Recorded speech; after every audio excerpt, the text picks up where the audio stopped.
can't buy.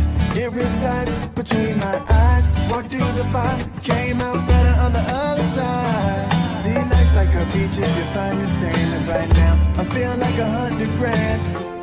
You are listening to Inspired Insider with your host, Dr. Jeremy Weisz.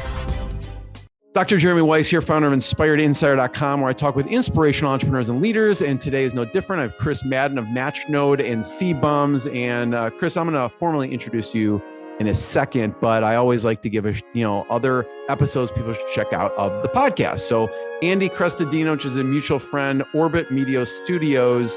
You know, we've known each other, Chris, but Andy was like, have you had Chris? And I'm like, actually, I haven't. And so he actually reintroduced us, whatever you want to say. You can check out that, there was an episode with Jason Swank as well. He has 2 episodes, one where he talks about how he's buying up agencies and how he values agencies and what they're doing to buy up agencies. It's really a great topic, and check that out and many more on InspiredInsider.com. This episode is brought to you by Rise 25. At Rise 25, we help businesses give to and connect to their Dream 100 relationships. And how do we do that? We help you run your podcast. You know, Chris, for me, the number one thing in my life is relationships. And I'm always looking at ways to give to my best relationships. I found no better way to do that than to profile the people and the companies I most admire over the past decade on my podcast. So if you have thought about podcasting, you should. If you have questions, go to rise25.com. You could email us anything. You know, John and I have both been doing it for over a decade. Support at rise25.com and learn more. Chris Madden co-founded Matchnode, which is a digital ad agency that includes the Chicago Bulls, LendingTree, New Balance, and many, many more as clients. You can check them out at matchnode.com. Also, Chris started Seabums, which is an NFT project focused on massively improving ocean health, which has donated over $140,000 to ocean charities within a 6-month time frame at Seabums.io. Chris, I feel like I've seen Seabums NFTs everywhere. So maybe you're just following me everywhere because you're so good at ads. But anyways, thanks for joining me. Yeah, thank you so much, Jeremy, for having me. I'm very excited to chat with you. And yes, there's a reason why you've been seeing Seabums. Just in your introduction, I own an advertising agency and an NFT project. You put those things together. I'm glad you've seen them. So tell me a little bit more about what Matchnode does, and then we'll get to Seabums. Will do. So Matchnode is a digital advertising agency. I like to say here in Chicago, although we gave up our Chicago address and HQ in the pandemic. So now we're a remote agency of 9 employees. Like you said, we work with B2C brands like the Chicago Bulls, a couple other sports teams, LendingTree. We have some other financial services clients. We work with restaurants, all B2C. It's work that's very strategic. We are paid social first. So we started as an agency around essentially Facebook ads and grew that over time. We also do a lot of Google ads. We do a lot of other paid social platforms like Pinterest and TikTok, things like that. We really enjoy it. We're very data driven, very high touch. So we're a small agency that ends up looking like an extension of our clients' teams, and really enjoy the work that we do. And it's a lot of fun. So Seabums. Seabums is an NFT project, like you said, with a mission of massively impacting ocean health. So started Seabums. We dropped the collection in December with a co-creator, Nate Azark. Nate is the artist behind Seabums.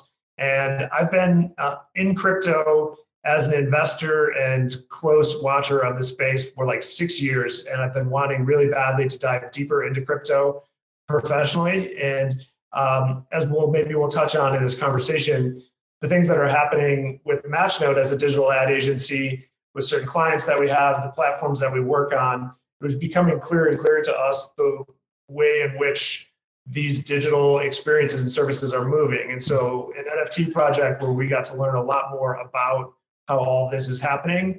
I like to learn by doing. So we are pretty deep in the learning process, really enjoying it. It is a wild ride. NFT space is very, very exciting, but also challenging for lots of reasons. So it's been great. And it has been a straight uphill curve as far as the learning curve goes. Chris, for many people, when people hear crypto or NFT, it almost feels like a black box. They're not sure what it is. I want you to talk a little bit about, one of the reasons you did a heavy shift into this, which has to do with, I know, with the platforms and the things that were going on with Matchnode. And then we'll talk about what is it? Like, why, how did you dive into it and what you're doing? So what caused you to kind of look deeper into the NFT space? Well, we really enjoy working on Facebook as an ad platform and now Meta, but Facebook changed its name to Meta for a reason, seeing a lot of the changes that we were already tracking. We bought Bitcoin as an agency in 2016, and we were only a couple of years in because we saw a future in which digital interactions and digital networks are going to be owned by creators and owned by people rather than owned by centralized systems. And so I think we're now at a point where Meta, Instagram, all the different parts of Meta and all these centralized platforms understand that. They themselves are admitting it, and they're coming later than a lot. So that was like a strategic digital landscape reason that has to do with my advertising agency and my view on those different large players in the industries. As far as what an NFT is and why we decided to do it, NFTs are the first chance to really own provably any digital object. Of course, in the past, you might have an image or some piece of sensitive information like a bank statement. Anybody can copy that, get their hands on it. You can copy things infinitely. What NFTs allow for is some digital verification of ownership. And so I can make an NFT. You can decide that you want to buy it from me. You can keep it forever. You can do all sorts of different things with it. NFTs, I think, too, in the broader landscape are a little bit pigeonholed for what they can be. They're like a really broad applicable to what's closer to like a website or a web page and the reality of the things that it can do. It can display images. It can carry metadata. But what really matters is that I think it's the piece of the crypto industry that has most brought normal people into it because it's relatable. You see this, own this thing. Those things are easier to understand than maybe some previous crypto movements that were really truly financial in nature, like decentralized finance. You got to be pretty excited about lending and loans and bonds and things like that to really get this. Whereas this is a fun, accessible way to dive into crypto, to dive into NFTs. A very friendly community that's really helpful and really been eye-opening to me. And then I think going back 3 or 4 years ago when NFTs were frankly first invented, I started watching it with CryptoKitties, which first came out on the Ethereum network. And what a little bit of, I think, an easy criticism is like it can be shallow and short-term. And so I saw those years ago that adding a charitable component to an NFT project was really necessary. And just looking at a lot of e-commerce and D2C Web2 brands that have broken out, like that charitable piece of those businesses and adding meaning and purpose to that was a pretty obvious thing, in my opinion. And I think it's really helped us as far as attracting a values-based community. All the people in our community, some people are surfers and some people live near the ocean and some people are marine biologists, and it's like global. So we're really excited about what has happened so far. Yeah, that donation number we are super proud of. And we're just at the beginning. There's so much to do, and I could go on and on. Yeah, I mean, if you're listening to the audio, you can check out the video as well on the Post Insider. And I'm pulling up the Seabums website, and you can kind of see what it looks like visually. And then you see all this, these cool images. When you decided to first get started with this, where did you start? Like, walk me through the journey a little bit of Seabums. Sure. So I had been kicking around similar ideas around cleaning up the world, like literally paying people to go out and clean up a place around them as a side project before the pandemic started. And like I said, I've been pretty deep into crypto and NFTs, just watching it and listening to podcasts and things like that. There seemed to always in my head, there was a missing piece of how to really get started. And the missing piece was a friend of mine, Nate, who is the co-creator and the artist. So you'll see if you keep scrolling down the website for those of our listeners who are also watching. So Nate and I started the project. It was literally one of those click moments where as soon as I thought of Nate, I was like, aha, that's it. I can't believe I didn't think of that sooner. So Nate and I are friends. We have a close mutual friend that introduced us, and Nate has a design agency. He introduced us to Lendingtree. This was many years ago. Lendingtree became our biggest client. So again, in the Matchnode world, this all felt it made a lot of sense. Nate has passed us business. We passed him business. We're like, let's do this. He also wanted, as an artist, wanted to dig into Web3 and learn more. And so when I had that moment of clarity, that little light bulb, I texted him and I said, do you want to do an NFT project with me? And 10 minutes later, he said yes. And it was October of last year. I remember that because it was the Bulls' first preseason game was the next night. And I said, do you want to go to the Bulls game and talk about it? So he said, yes, we did. We sat down and it was that quickly. Charity was always going to be a part of it. I think in my initial text, I threw out a couple of components and charity was a piece. First conversation, we agreed that the ocean should be the focus. So then Nate starts over the next week or two, starts sending me images of different fish sorts of characters that he's drawn. And fast forward a month and we've locked in on this base character that you're looking at. And the way these NFT projects work is that they're algorithmically generated. So there are 10,000 pieces in our collection. They're all completely unique. They're all different from one another. And basically you can see just right here, simply there's like a background that's different colors. There's different types of fish and there are different headgear, for example. Now I think there's something like 14 traits. I'm just naming 3, but for those 3 traits, Nate may have put in 20 or 25 or 50 different possibilities. And so we run a piece of software that algorithmically lines these things up and creates 10,000. There could have been maybe, I don't know, 1 million or 10 million based on all the different possible traits. And so we run through those 10,000 unique traits. There's a whole lot of technical learning that we had to do on how to actually do this. And so you can see the button there to mint a Seabum. If someone connects their wallet, clicks mint, pays the ETH to mint it, that Seabum is automatically passed into their wallet, the next Seabum in the line. And so we don't know what that next Seabum is, and neither do they. So there's this fun moment of where you're almost like opening the one that you got. So it's like opening a digital pack of baseball cards. Exactly. So, that's definitely what except for it's a unique, it's guaranteed unique. Yeah. So it's like if each pack of cards had a card that was unique and only you would get it. There were 10,000 total cards. Every one of the 10,000 is unique. You open up the pack and you're like, oh, this is the one that I got. Yes. Got it. And so they get it. And then what? And then they're part of a community. And, there's an and then what that is a huge question in the NFT space, and different projects answer that question differently. Brass tacks, when you get down to it, the then what is you own this piece of art. You can do anything with it. So we do pass the commercial ownership rights of the piece of art to them. So people can do anything they want. They can change it. They can, and people have done a lot of different cool mods. We've got some cool artists in our community that will put their favorite sports team as the background, or make one for Valentine's Day, or make one for Earth Day, or people can use it to make their own merchandise and sell that merchandise. People can start a business. They can do anything they want to with it. They own it. So that's the first thing, is that it's really like what you're getting is this piece of art, your ability to own it, your ability to transfer it to others, whatever you want to do. You also know that 20% of the money that you paid went to a charity. And then there are a lot more things that we're working on. As you scroll down, there is a Metaverse component of it. There's another project that we bought into that basically allows us to build a Metaverse with play to earn capabilities on top of Minecraft. So we hired an agency that's helping us build that. We built a Minecraft world that you can go in and see right now. That's all Seabums based.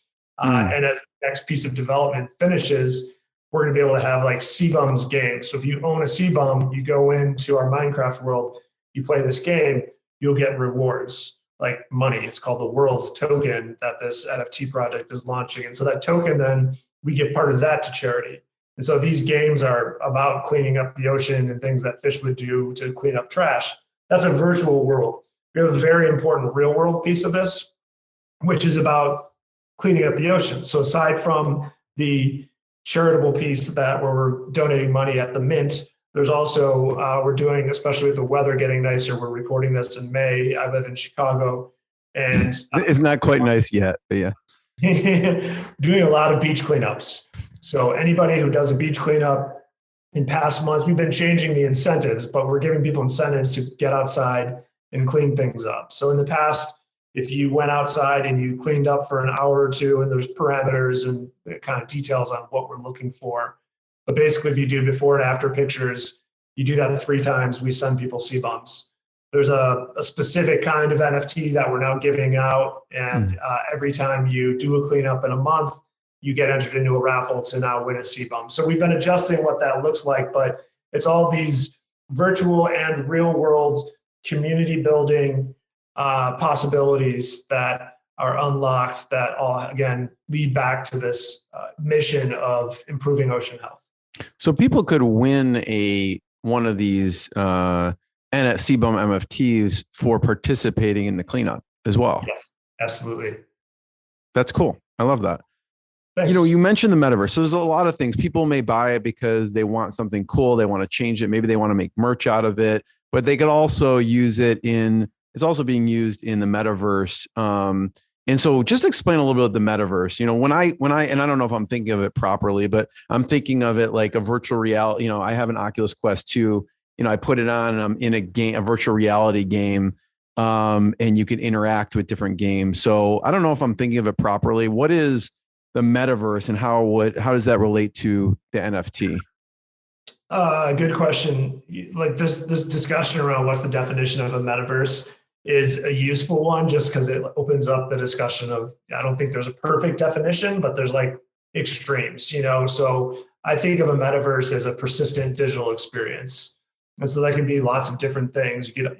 I've heard people argue that we already live in the metaverse in lots of ways, where like our banking environment is essentially a metaverse where a lot of people don't even go into a branch. We've got images on our phone and in our screens that are our experience of having wealth and having money, with this relationship with this bank. That's pretty light, Then you mentioned Oculus Quest VR. I would definitely say that games and virtual reality are the closest thing that we have so far. And it's the like jumping off point from which people can go a little bit deeper and imagine like, well, what if everything was a game? What if you're always in this world? And I don't see it quite like those are like two extremes. And the reality is there's just like all this gray in the middle as the hardware and the software and the experiences all are working to get built. We're like the very earliest point of what that can be. But I do like the way Mark Zuckerberg discusses it, in which he says, there's this real world, clearly, that has nothing to do with computers. It's humans interacting in real time. There's this fully virtual world, which might be a video game or Oculus Quest, like you mentioned. But the real world is a blend of these two things. And the metaverse is another angle on that. And so the way that NFTs have to do with the metaverse is because if you can imagine yourself having a virtual experience that is important to you, which I think is part of the metaverse really taking place in this cultural mentality right now, is that people can start to imagine and understand that there's this virtual world where there's things that are really valuable to me. And NFTs are the obvious first step there, where like there are NFTs that are worth hundreds of thousands, if not millions of dollars. And why? I think for people who aren't as deep into the space as maybe someone like I am, you can wonder how that could ever make sense. And it makes sense to me because I already understand that the virtual world is important to people. And, I think we all can look at our lives and see examples of that. So as the virtual world becomes more important or important, there's things that have value and now we can trade them. And there's symbols of identity for sure. An NFT, literally a profile picture, is part of the original intent. And Twitter and Instagram are changing their profile picture capabilities to signal that you truly own that NFT. Like those things are about identity and status. So there's a lot in that, and how identity and status translates online and into these virtual experiences, and how that is different or tied to or not your real world identity. I think people are running experiments on that to understand what different communities of people want to do and what are the limits and where's the innovation. So many questions, Chris, based on that. But, what I want to ask, so but someone can use it, like we mentioned, for merch, for their own use, for whatever they want. Profile, they can change it, but you can say they can also use it in different games, like if they're playing different games online or virtually. In whatever game, like you mentioned Minecraft, they can use it in those games, and you say like you reward those people for using it. I guess I imagine that's the case because then they're spreading the word on Seabums, and other people say, oh, where'd you get that? And then is that why you have that reward in there? It's like, oh, they go back to seabums.io and like, oh, I want to get one of those. Well, that would be one way to do it, and that would be basically Seabums saying, we're going to pay these people for being in this virtual world because we think that money is going to come back to us somehow. I could see people trying that. That is not what we're doing. There is another project called NFT Worlds, which has built all these blockchain NFT Web3 capabilities on top of Minecraft. And basically, we bought an NFT that represents a piece of land that has these capabilities in Minecraft. And then we hired a firm to build out a world where there's an old town that looks like seaside and there's water everywhere because we're Seabums, and there's building a game to pull trash out of the ocean. The point is that the funds for that come from this token that NFT Worlds, the larger project, the like overlay project, built. And so I and the people who own Seabums can make Worlds, this token that we are not generating. It's a third party generating that token. So I think that's a really key question, and key difference is like, who's generating that economic value that's being passed on? And in this case, it's not us just creating value and giving it to our holders. It's coming from this third party that we're participating in that has built this layer on top of Minecraft. This is fascinating, Chris. When we're looking at the page and people are watching the video, are these Seabums and NFTs people have already purchased? Yeah. Yeah. So all these are real and owned by someone, and a couple of them I know very well, and they have stories and things like that. So you can see the one kind of in the bottom row that is a rainbow fish. So there's a rainbow fish with a rainbow background and a unicorn head. Yeah, that one right there. So I own that one. Someone else made it. I liked it so much I just like had to buy it because the traits of the rainbow background and the rainbow fish is extremely rare. Like when I bought that one, it was the only one in the whole collection that had the double rainbow, we call it. And I think there's since been like 2 other double rainbows minted.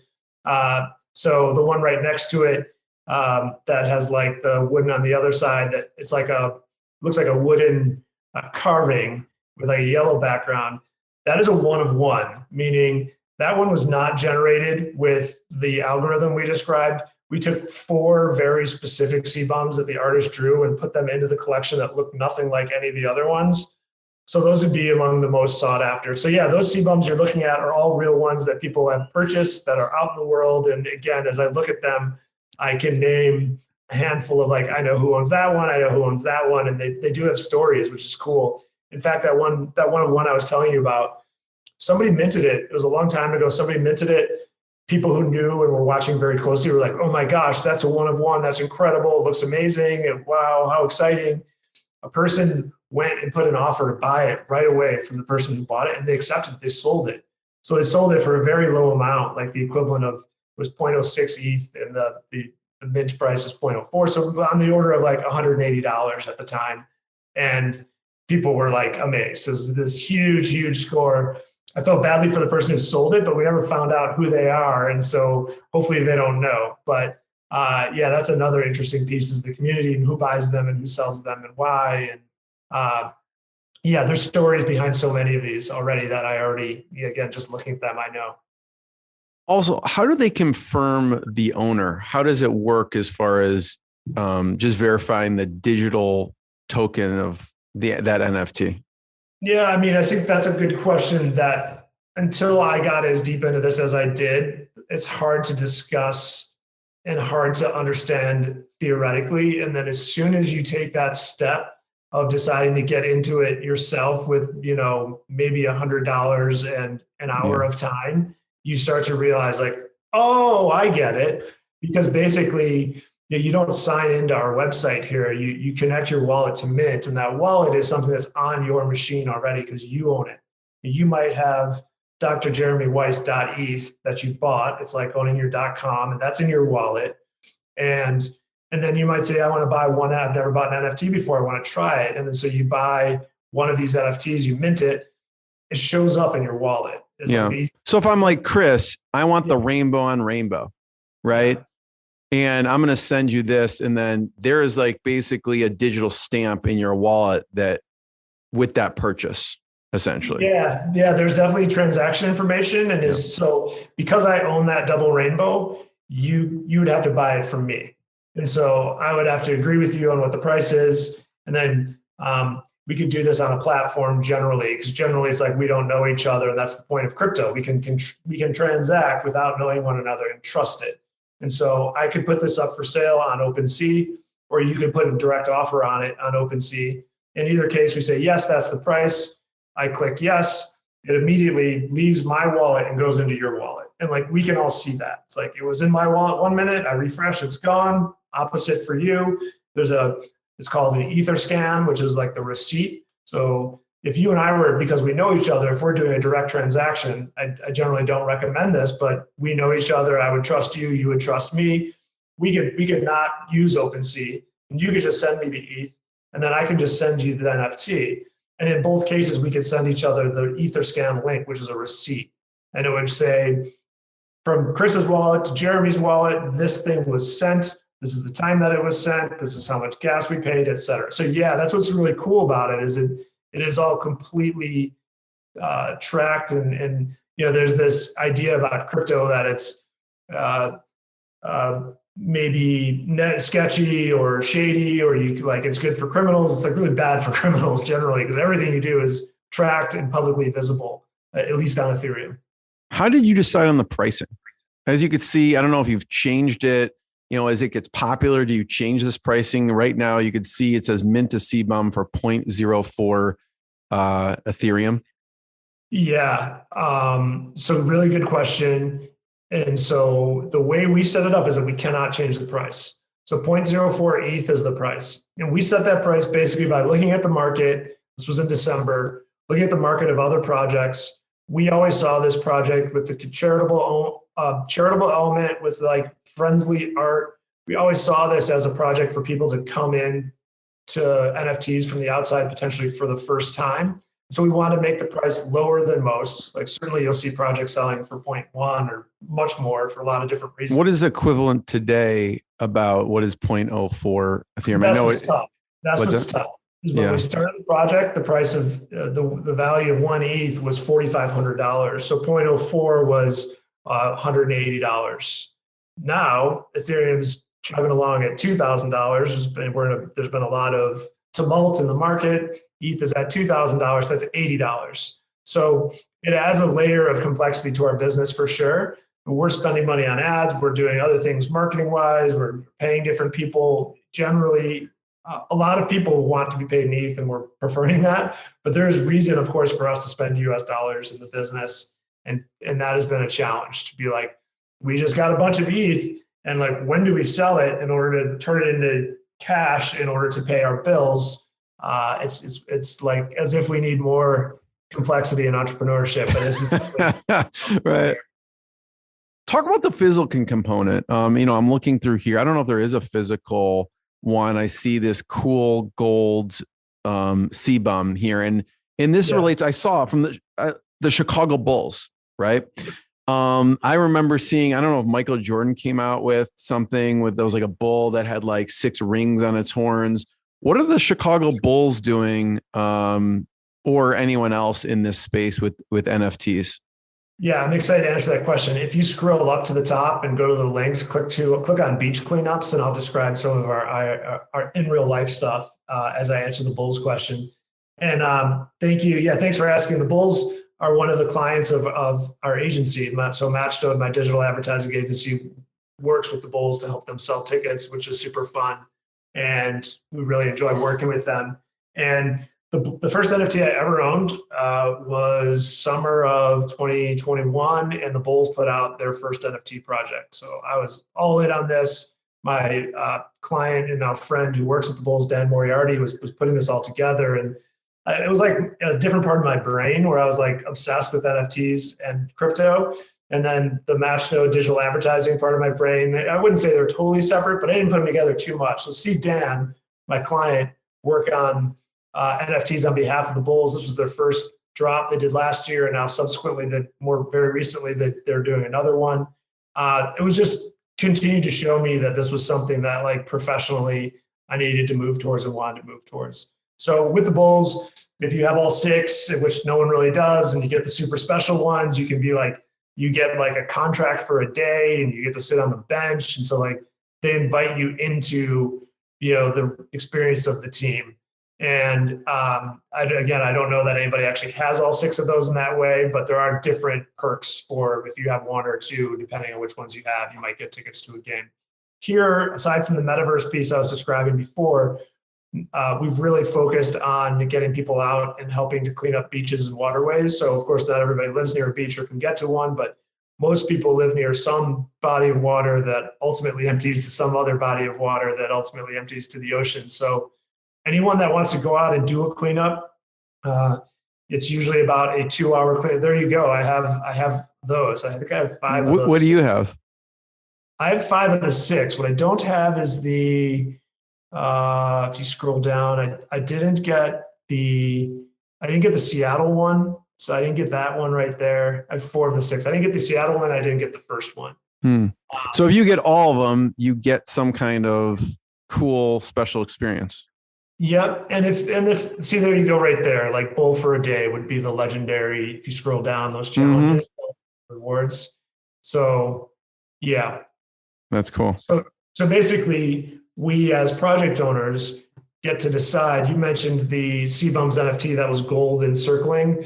That is not something that you could get directly from our website. We dropped that to people, meaning we like automatically gave it to every wallet that had 3 Seabums in it. And we announced ahead of time that we were going to do that. So this is a physical thing right here. No, that's not a physical thing. It's not. Oh, they get the digital version of that. They get that digital version of Got that. it. Now we kicked around like, should we get some ocean plastic that's been recycled and pulled out of the ocean and use it to build a 3D model where we could give this as a prize to 20 people? All sorts of ideas like that. There is in real life merch. We are making beach cleanup flags. I believe there's now a beach cleanup flag in Mexico, a beach cleanup flag in Costa Rica, Southern California. We just did a cleanup in Chicago with my co-founder and other people in the community a couple of weeks ago. So there's shout merch. out to TerraCycle. I had Tom Zaki of TerraCycle on the podcast, and that would be cool to partner with TerraCycle to produce. They I don't know if you're familiar with TerraCycle, but I'm not. Oh yeah, like if you see some packages like chip bags have been made out of recycled materials, but they create basically as a company these products out of all the stuff that they cleaned up. Like you have here, this cigarette butts. Like they have, I forgot, collected X number of millions of cigarette butts through their cleanup. So, but they actually have stuff in Walmart and Target from the recycled material, like not just recycled, but the cleanup stuff they've done. So would love to connect with them. It sounds like the perfect sort of partner that we're looking for. So you're on it. So those in real life pieces are in development, still to come, important. And there's a whole lot to do on all sides. So, but that sounds like a great possibility. So, this is fascinating. Chris, talk about the Chicago Bulls for a second, of what you do with them. Yeah. So on the advertising agency side, we started very small, my co-founder Brian and I, just working with whatever clients we could get and building the business that way. We had no outside funding, and we really started it with our own blood, sweat, and tears, working with early clients and slowly building it up. So we've been in business for coming up on 9 years now, and it was maybe 4 years ago that Bulls filled out a form on our website. And Jeremy, you mentioned that you and I had met before Andy connected us, and we met through Entrepreneurs Organization. And I was in an Entrepreneurs Organization meeting and got this email, and I was sitting next to my business partner, and I remember saying like, okay, we just got a lead off our website. Of any company in the world, who do you think I'd be most excited to work with? And I think the Bulls were his second guess. So they filled out a form on the site, but we had done the work to be prepped to win the business. We were working with the Chicago Cubs ownership and helping them launch Gallagher Way, which was their entertainment district. And I think that helped. But what we do with them is we help them sell tickets. So we have a certain budget that they want us to spend each season. They have a certain return, let's say $4 in the door for every dollar spent, or $3 or $5 or some numbers like that based on their season and what they're expecting. And then it's our job to go and get that return. And so it is creative. So their team, they have an in-house team that, of course, like every game is creating digital content. And we meet with them early in the season to decide how are we going to translate that digital content into great paid social ads that drive returns. And so there's a big creative piece to it. There's a technical piece to it, because understanding that return when the tickets are sold through a third party, which is Ticketmaster, there's a lot of moving parts between the ad platforms changing details, Ticketmaster changing details, and we're continually going and looking and finding wins to track better, to convert better. And so we just really love working with them. They're great people. They have referred other business to us. We now work with the United Center, their arena, as a client. We work with the Blackhawks as a client that they helped us get. And so now we have 3 or 4 different sports teams as clients. And always it's like, here's our budget. Here's our particular setup. We're trying to sell tickets. And so the Bulls are a big global brand. They were thankfully better this year, but they've been not great in past seasons. So we take those things into account. We work with some NHL teams. A couple of them didn't have great results on the ice this season. They're not 500. They didn't make the playoffs. So that can be very different.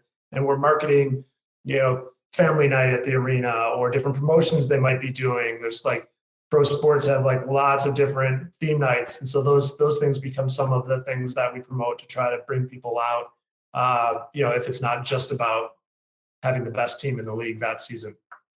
Yeah, I mean, Chris, when we talk about these big brands like the Chicago Bulls and New Balance, these are established companies that have over time transitioned to digital. So I want to hear about traditional marketing versus and how that transition to digital works. And I also want to give a shout out to Paul Ratner of the Golden State Warriors. I'm going to have to send this episode to him, Chris, because I want to know what the Golden State Warriors are doing with the NFT space and other stuff like that. So I'll have to get their take on it. But transitioning from traditional or having a mix of traditional and digital.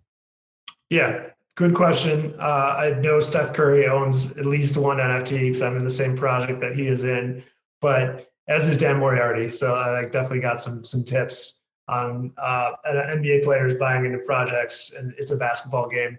But so yeah, you said it, and we are not the agency. We have some e-commerce business, of course, but we're not the agency that's working with digital native brands to sell mattresses. We are established brands like the Bulls and like New Balance that are shifting to digital, that know that the world has changed quite a lot since their businesses started. Even LendingTree, I think of as a digital native brand, but LendingTree started as like a lot of people with a lot of phones, call centers in North Carolina, and then they went out and opened an office in the Bay Area to build out the tech wing. So, with established brands, it's essentially like one of the things that we think about is that they have a pie chart in their slide deck somewhere with their ad budget, and 10 years ago it was more slanted towards traditional. And now it's more slanted towards digital, and we're the people that help them make that transition. So it means that there may be people that are really important to the organization internally that don't understand it or aren't as comfortable. And like, what does that mean for the work that we do and how we might have to win people over? Again, very different from if this is a digitally native founder and they want all the cutting edge tactics, metrics, discussion. It's just the language we use, the way that we approach the problems, the way that we sell to them, the way that we understand where their team might be coming from changes. So as I mentioned, we also work with the United Center. The United Center's been selling luxury suites for 20 years. And this year was the first time they ever tried to sell them digitally without a phone call in there. And so one of the people on the team was the person who's been leading this for 15 or 20 years. And he's great and was very excited and open to learning. but admitted that this was very new to them and that they had not tried this before. And so it just takes more of a position where we have to help people. The good thing is that because the numbers are so clear, they're surprised at how clear they are compared to traditional. So they might be comfortable with a billboard or a TV ad because that's what they've been doing. But when we come to them and run a 90-day test or something, we can say, okay, this is how much money was spent. This is how much money came in. These are all the different tests that we ran. Here's what that creative looks like and what happened. We learned that we need to change this word. So then when we change that word, here's what the outcome was. This is very convincing to people. Like, unless you have some sort of preconceived bias where you're just not going to go along with it, numbers speak to lots of different kinds of people. And so that's kind of some of the approaches that we take to bring maybe people who are used to more traditional approaches into the digital approach, make it feel like something that they can have success with and that they can understand clearly why it's a win. Chris, are there any tips you can give as far as, we are used to, from the premium sales standpoint, rubbing elbows and doing more of the traditional stuff. What has worked on the digital side for that? Because actually, I mentioned Paul Ratner, and that's one of the things I believe, I don't know if he still is in charge of, but he was, of their premium suite VIPs. Right. Yeah. So what are some things they could look at doing? Or you mentioned some verbiage. What stuff are you doing that's working? Yeah, well, every situation is different first. So like I mentioned, the success that the team's having in the sport that they play is a huge impact. If the team is, I remember I saw someone who did some of this work for the Golden State Warriors. The Warriors are really good again now, but the Warriors were on top of the world. And he's talking about how he's selling tickets for the Warriors via ads. And everyone was like, that's so easy. They sell out every game. So what that team might need is really different from a team that's struggling to fill the arena and a small market might be needing. But on the luxury suite example, the Bulls or the United Center hired us, as I mentioned, to run the same ads for them to sell luxury suites. The United Center is the most luxury suites in the NBA, potentially in the country. And so there's a lot of inventory there that's not sold. Generally, that's sold over the phone. It's a high dollar amount, a lot of corporate purchasers. So what we did, and what we did in deep collaboration with the United Center team, is they built out a page that works to sell this thing digitally. And so questions are, for instance, how many people can come and what's the total cost? So instead of saying this is going to cost $2,000 or something, it's the suite with 10 people, $200 per head, all inclusive. You get food, you get parking, you get a ticket, you get a hat. All of a sudden that seems really different than this is $2,000. What am I No, versus you and 10 of your friends at $200 a head for a big night out. Of course, not inexpensive, but it's just a very different positioning. So as we started to go down that path, as always in digital and in advertising, the first thing that we start with and put in the market ends up not looking at all like the thing that we'll have in the market 6 weeks later because we learned so quickly. So one of the big takeaways that they were excited about and we were excited about is that the title of this product is Executive Suites. We've been calling them Executive Suites forever. We and they, I don't even know who came up with the idea initially on their team or ours, but I think it was on their team, we ran a test calling them all-inclusive suites. So everything's the same, but on the one hand, it's an executive suite, on the other hand, it's all-inclusive. It seems intuitive now, but all-inclusive just did so much better. And it just gave us a big signpost of this is the direction we're headed in, and this is the messaging that people want digitally. An all-inclusive experience is something that people makes sense to people, and they're used to shopping for. All-inclusive necessarily includes me. Well, I'm part of what's included in this, and it's for me. Whereas executive or exclusive, but executive in particular, a lot of people are like, that's not me. So that was a big breakthrough. That's just one example. And there's so many other things. The different teams use different back-end platforms, whether Ticketmaster, another thing called Fivo, that they use to run the back end and running tests against those things and how our work is being tracked. There's a lot of technical pieces in the background too. So that's one creative example where all-inclusive really beat executive. And then there's a bunch of technical examples that are little breakthroughs in the background that can really make a difference in the return. Chris, last question, because I know we're at time now, but I want to encourage people to check out matchnode.com. If you've been watching the video here, you'll see I've been pulling up some of the images here. You go there, you can go to seabums.io to check out what they're doing with the NFT project. Last question, Chris, is just a few resources that you recommend people in NFT or crypto. I'm sure you've done some learning throughout the journey. If there's anyone or any other NFT projects people should check out from like the basketball NBA or whatever it is, what are some resources you recommend in this space? Thank you. One podcast I really like, it's Ethereum based, and so they touch on a lot of NFTs, but they're talking more broadly in the space, is called Bankless, the Bankless Podcast. The Bankless Podcast has a spinoff called Overpriced JPEGs, and Overpriced JPEGs is the NFT focus. And so that's a podcast I've really taken to, and I really enjoy listening to because they have some really intelligent takes. The basketball project is called RumbleKongs, called the RumbleKong League. And so Steph Curry, has some of the merch and wears it, and it's turning into a game. It's Kong, like Kong? Yeah, like Donkey Kong kind of. So we all own different NFTs that are ultimately going to become players in this video game that is a basketball game.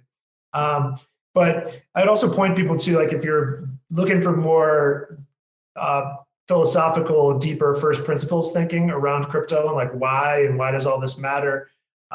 Tim Ferriss has a couple podcasts that I really appreciate about crypto that are some of my favorites, with a guest named Naval Ravikant, Naval. So Naval and Tim Ferriss podcast about crypto.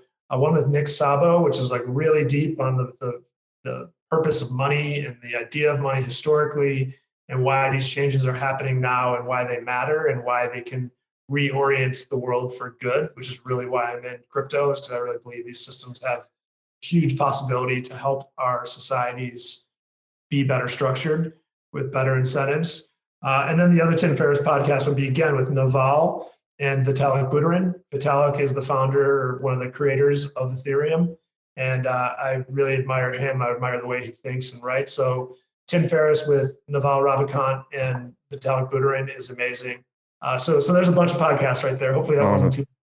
No, that's great. And I watched one with the Pomp on the Pomp podcast with Jim Cramer, which I thought was great also.